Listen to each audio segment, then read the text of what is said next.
Hello. I stood with my ex during her gommage, but stuff still happened. So what's up? Buckle up, strap in, grab a pal on the butt. Let's talk about the tax bill. And get consent before grabbing your pal on the butt, unless it's a dog. So here in the United States of America, we are watching as our government is trying to pass a new tax/spending bill that has a lot of bad shit in it. It's so bad that Republicans, who are the only party that are drafting and voting on this bill, can't even pass it. Let's back up and talk about this big, beautiful bill. It's not very beautiful. So Trump has been talking about wanting to pass one big, beautiful bill. He has this weird fixation with like making all legislation happen in one big drop. I don't know why, but because of that, Republicans have unironically called this bill the Big Beautiful Bill Act. It's very cringy. This bill is over 1,000 pages, and they're trying to pass it through reconciliation, which is essentially an administrative process that would allow them to pass it without getting any votes from Democrats at all. For the House, I want to be clear. We're talking about the House of Representatives. This still has to get past the Senate, which is a very different process. But as of right now, the bill is out there. It's over 1,000 pages long and contains a ton of stuff. And everyone is saying that it contains everything or doesn't contain everything. I tried my best to get an actual list of what I felt was the most meaningful points from it, from the bill itself. So this is not hearsay. This is not, I heard this. This is what's actually in there. Here we go. About $5 trillion in tax cuts. And most of that's going to go to the super rich because proportionally, that's where tax cuts give the most dollar per point. So a $5 trillion tax cut, they're going to try to make up for that with a bunch of cuts elsewhere to the spending budget. We'll get to that for a second. But first, not cutting back spending, a $60 billion bailout for farmers. An $800 billion reduction in spending on Medicaid, which is, to be clear, a thing that Republicans very loudly and very clearly said they would not do. With this reduction in spending on Medicaid, they've got increased work requirements for getting Medicaid. It also aims to defund Planned Parenthood via Medicaid, and independent estimations note that 7.6 million citizens will lose their health care if this goes through. That has given some Republicans some pause because that's enough people to lose an election. It includes a temporary increase to the standard deduction for taxes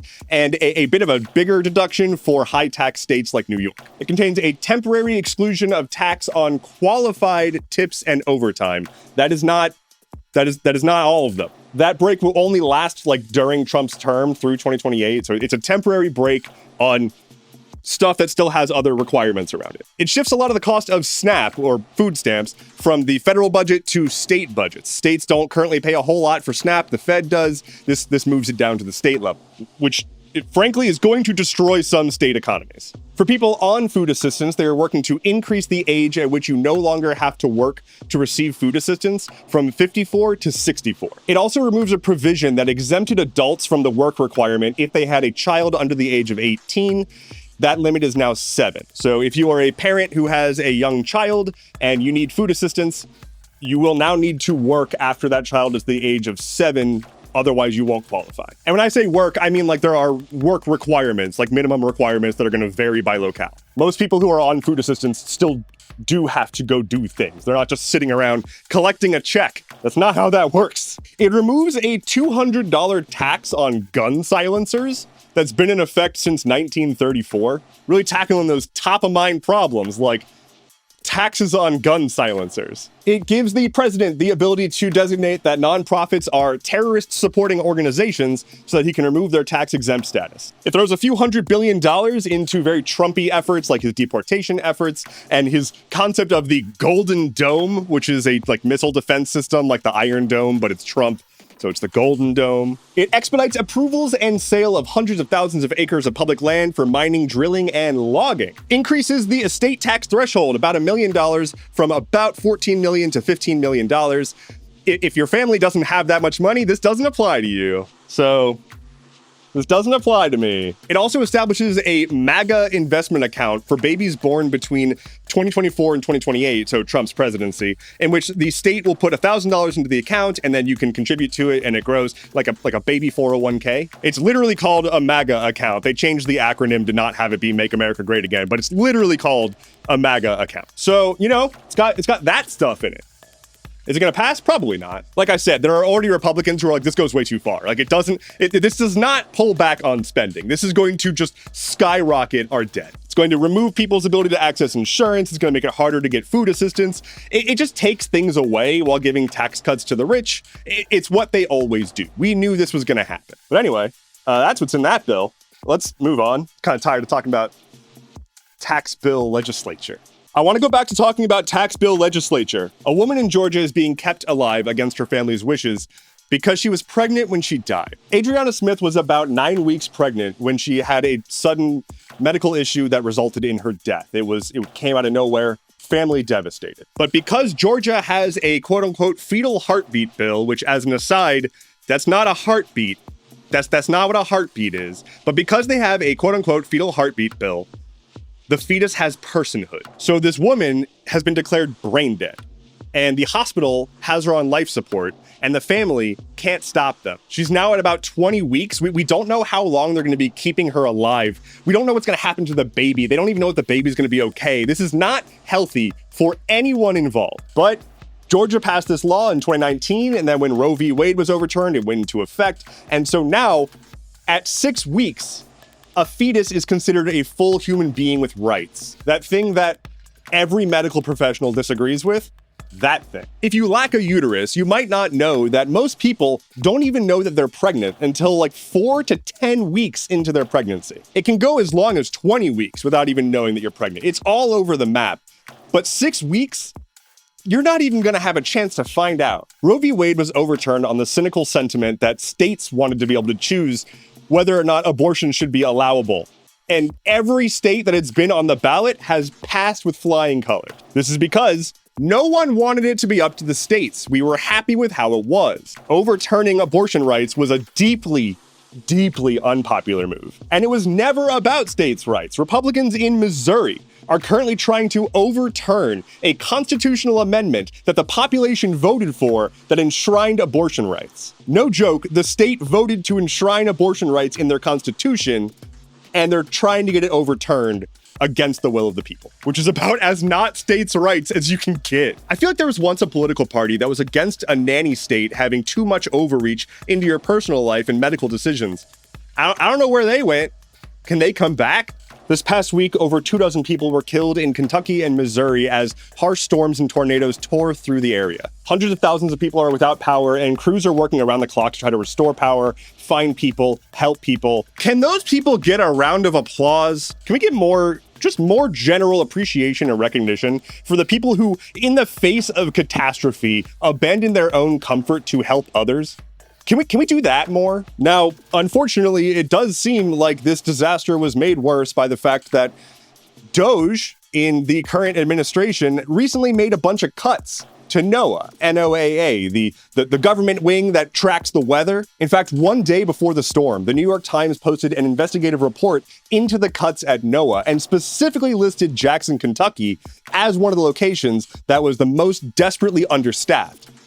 That's one of the places that got hit. So the timing doesn't look good. There were delays in getting out the warnings, and there's reductions in staff at the places that give out those warnings. Between this and the FAA cuts, can we stop getting rid of people whose job it is to maintain national safety? I want to be able to go see my friends via air travel and via having them still be alive. Hey, if you like what I do, I could really use your help. I need to eat. I need to live. And that costs money. And so if you want to support me, you can head to merchfrom.dev. You can get yourself a Skulls Keep Happening denim jacket or a bunch of other stuff. Or if you want to get more of a digital sort of package from me, that sounds suggestive. You can head to patreon.com/endeavorance and you can support me. Any tier gets access to everything. And there's a whole bunch of content with much more on the way. Thank you so much.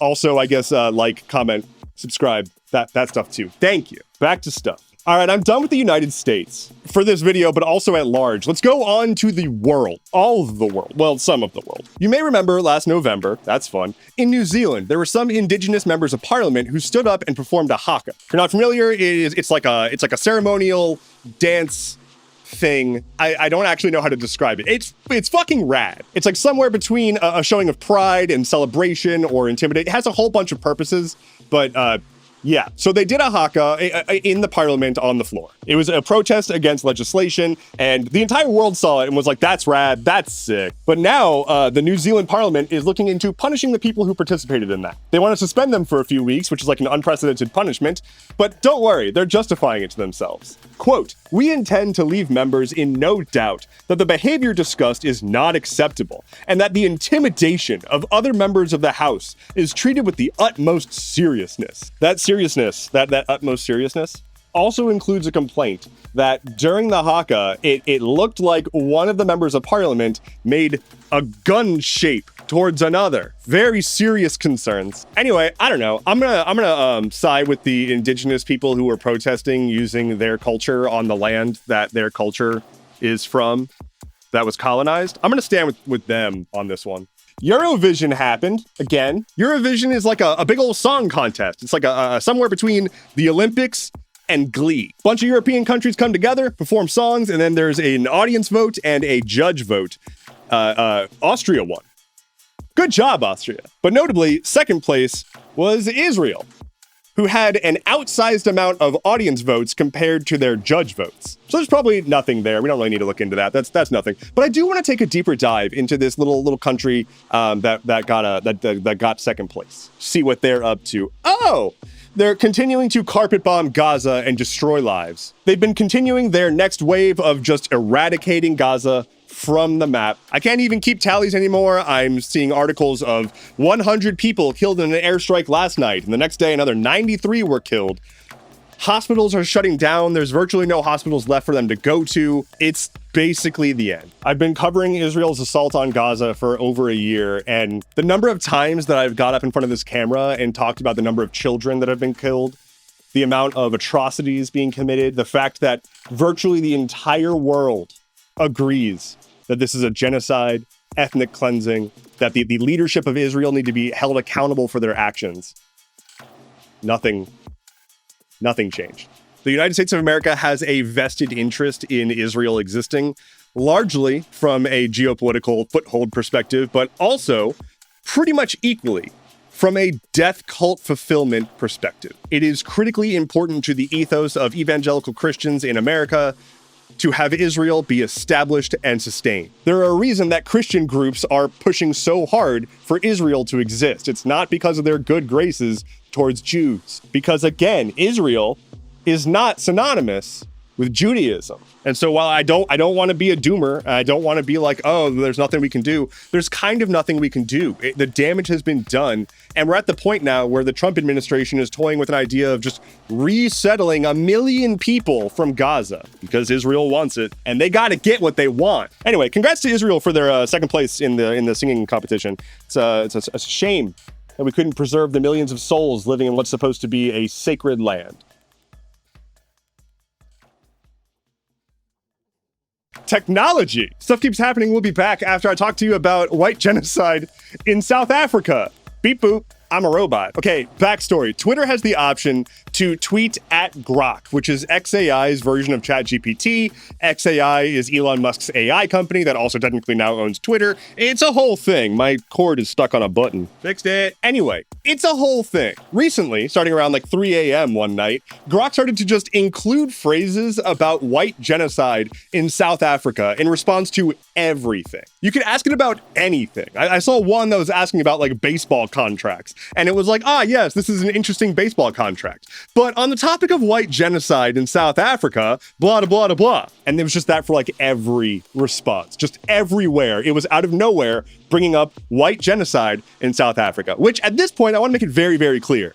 There is no white genocide happening in South Africa. This is a bullshit made up conspiracy theory pushed by, you guessed it, Elon Musk, among many other folks on the right. And it's also tied up with Trump having recently brought in a handful of quote-unquote refugees from South Africa who, shocker, were all white and got expedited entry into the country. So, of course, everyone's like, oh, weird. Elon Musk's AI is suddenly telling everybody about white genocide in South Africa. And so it was so blatant that XAI had to actually put out a statement in which they were like, well, a rogue employee edited the system prompt for the AI at 3:15 a.m.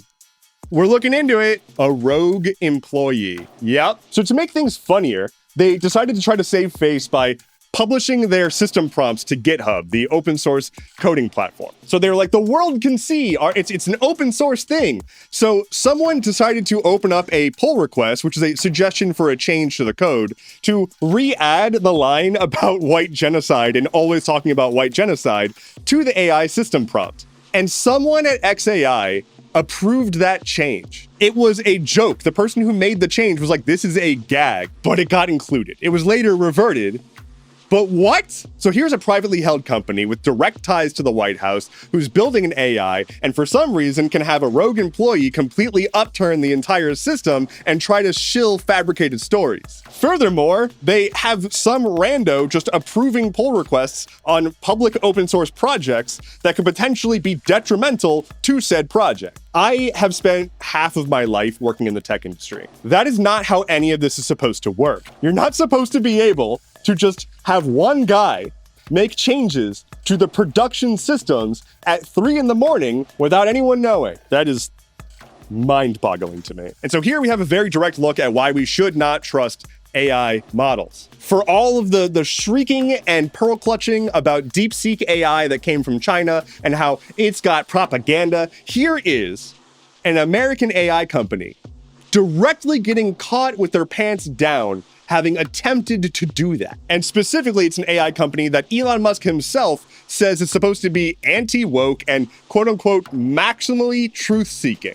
Maximally truth-seeking, except when you need to, nudge the truth in the direction that you want it to go. Microsoft plans to lay off about 3% of their workforce in June, about 6,000 people. They're trying to reduce the complexity of their company in order to best position the company for success in a dynamic marketplace. I am so glad. I said that I worked in tech I'm so glad I'm out. My God. Microsoft has been laying people off left and right for the past few years. This is more of that. I do want to note that Microsoft recently beat their quarterly earnings expectations in April. So yeah, you really tightening the belt there. Okay, let's get uplifted. I found a good one.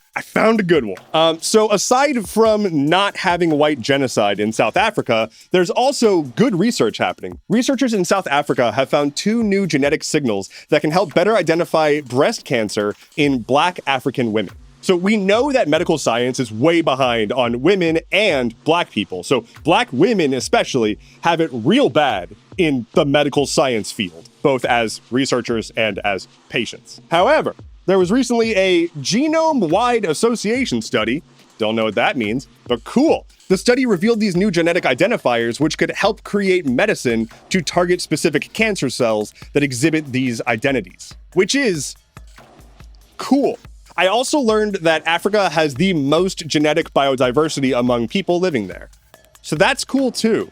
Gaming. Okay, so GTA 6 was delayed, right? Like I talked about that last time. But now a bunch of companies are scrambling to figure out what to do with their games that were supposed to release around the new release date for GTA 6. Grand Theft Auto 6 has been one of the most anticipated, if not the most anticipated piece of media maybe ever. Like so much so that there is a meme of just like, we got whatever before we got GTA 6. Like it's been in the zeitgeist. But it was recently delayed, and that level of anticipation being pushed back to spring 2026 means that a bunch of other games that were supposed to come out in spring 2026 are now like, I don't want to deal with that. So we'll see if there's a game you've been looking forward to and that's supposed to come out around that time. Maybe check in on them.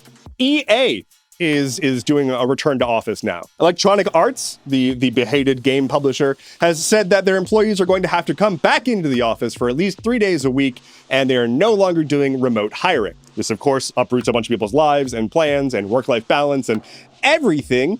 And also, insult to injury, we pretty much know now that there's not much of a difference between remote work and in-person work. So this is not going to do a whole lot. I'll tell you one thing, actually, it will do a whole lot, because studies have shown that return to office plans basically just result in a bunch of employee turnover, which for EA, maybe that's Maybe that's for the best. Well done, EA. Bungie is running a marathon. All right, this one's personal. So Bungie, game developer Bungie, they develop games, they made Halo, they made Destiny. They're in hot water. So I am a loser. I play a lot of Destiny 2. And for a long time, people who played Destiny 2 were begging for Bungie to do anything in the player versus player arena space. Like there is a player versus player like game mode. It's just been atrophying. So for like years, players were asking for something, and Bungie was like, hey, PvP people, we've got something for you. It's a new game that we're building. We're not fixing we're gonna make something different entirely, which pissed a lot of players off because they didn't want that. They just wanted like, I don't know, a new map maybe. So Bungie announces Marathon, a new extraction shooter game, which is a new type of game that I don't fully understand, but is basically like a battle royale, but with like RPG and looting mechanics. Long story short, nobody wants this game. And then they released a preview and people started playing the game and the reviews were very lukewarm. And then during the preview, an artist pointed out like, hey, that's my art. It turns out Bungie used stolen art assets in the game and then they admitted to it and now they're just getting dragged. So here's a game that people weren't really thrilled about the announcement of, that then the first preview was not inspiring and then also contained stolen artwork. And Bungie's just been laying people off left and right. Like, it's not going great. I just wanted, I don't know, like a capable ranking system. I just wanted like reasonable matches without cheaters. That's literally it. I don't know. Lightning round. A Mexican Navy vessel crashed into the Brooklyn Bridge, killing 2 people on board and injuring 19 others. The vessel was here on a goodwill mission. Oops. Here's the weather. The US no longer has a perfect credit rating, just like the rest of us. A kindergartner in Pennsylvania brought Jell-O shots to school, but don't worry, he brought enough for the whole class. Well, he brought enough for his friends, but I wanted to make the joke. Anyway, yeah, kindergartner doing Jell-O shots. That's a new one. A plantation house in Louisiana burned to the fucking ground. I'm just gonna say that again. A plantation house in Louisiana burned to the fucking ground. One more time. A plantation house that held slaves in Louisiana burned to the ground. More of that. Also Louisiana, 10 inmates recently escaped from a New Orleans jail. 3 of them have been caught, 7 still on the run. A fertility clinic in Palm Springs was bombed. FBI is saying that they're investigating it as an intentional act of terror. I've seen murmurings about the person who did it being like an anti being born, like mad about being alive kind of person. Unclear. And finally for today, my dog was very wiggly this morning and I gave him some good belly rubs. That is all I have for you today. Thank you so much for watching. Let me know in the comments below what you are going to sneak into the next 1,000-page spending bill. My name is Endeavorance. I'll be back on Monday. Take care and be well.